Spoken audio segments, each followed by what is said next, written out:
ایک دفعہ کا ذکر ہے کہ میں اپنی بیوی کے ساتھ میاں جی سرکار رضی اللہ عنہ کی خدمت میں مرکز حاضر ہوا۔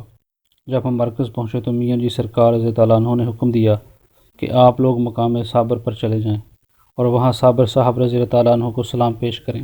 جب ہم واپس میاں جی سرکار رضی اللہ عنہ کو ملنے کے لیے حاضر ہوئے تو میاں جی سرکار رضی اللہ عنہ نے ہمیں فرمایا کہ تم دونوں نے گھر جا کر نماز مغرب کے بعد 70 مرتبہ صابر صاحب رضی اللہ عنہ پر سلام بھیجنا ہے، اور پھر لنگر عنایت فرما کر واپس جانے کی اجازت دے دی۔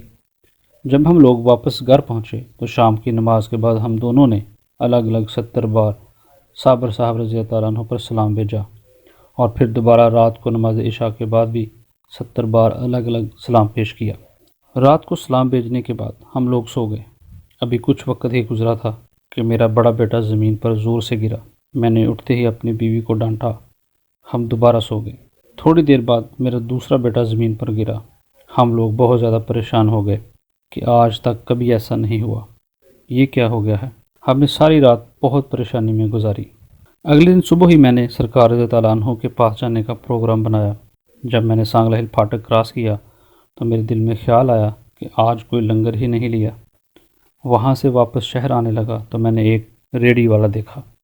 اس ریڑھی پر سیب تھے۔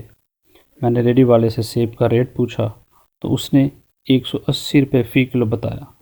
میں نے اسے کہا 120 روپے لے لو اور 2 کلو کر دو۔ اس بندے نے آگے سے کوئی بات نہیں کی اور مجھے شاپر میں 2 کلو سیب ڈال دیے۔ جب میں مرکز کے مین گیٹ کے قریب پہنچا تو میاں جی سرکار رضی اللہ عنہ دارالشفا میں بیٹھے تھے اور سرکار رضی اللہ عنہ کے پاس کچھ لوگ بھی کھڑے تھے۔ میاں جی سرکار رضی اللہ عنہ نے وہاں سے غلام مصطفیٰ کو فرمایا کہ دوڑ کر باہر جاؤ، جو بندہ باہر آیا ہے اس کے پاس جو چیز بھی ہے وہ جلدی اندر لے کر آؤ۔ بھائی غلام مصطفیٰ دوڑتے ہوئے میرے پاس آئے اور آتے ہی مجھ سے کہا کہ جلدی یہ لنگر مجھے دے دو۔ میں نے جلدی سے سیب والا شاپر بھائی مصطفیٰ کو دے دیا۔ بھائی مصطفیٰ لنگر کا شاپر لے کر جلدی سے سرکار رضی اللہ عنہ کے پاس پہنچ گئے۔ اتنے میں بھی بھائی مصطفیٰ کے پیچھے سرکار رضی اللہ عنہ کے پاس پہنچ گیا۔ میں اس سارے معاملے پر بہت حیران تھا۔ میاں جی سرکار رضی اللہ عنہ نے وہ تمام سیب وہاں پر موجود لوگوں میں تقسیم کر دیے، اور اس شاپر میں صرف ایک سیب بچا تھا جو شاپر سمیت مجھے دے دیا۔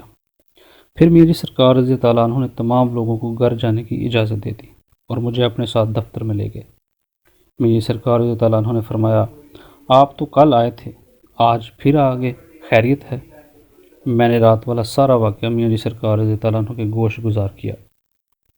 میاں جی سرکار رضی اللہ عنہ نے فرمایا، میں نے آپ لوگوں کو 70 بار سلام پیش کرنے کا کہا تھا، مگر آپ لوگوں نے 70 بار دوبارہ کیوں پڑھا؟ کچھ دیر میاں جی سرکار رضی اللہ عنہ خاموش رہے اور پھر آپ رضی اللہ عنہ نے فرمایا کہ آپ نے نہیں پڑھنا، صرف تمہاری بیوی 70 بار پڑھ لیا کرے۔ تم لوگ صابر صاحب رضی اللہ عنہ کا جلال برداشت نہیں کر رہے۔ آج کے بعد ایسا کبھی نہیں ہوگا۔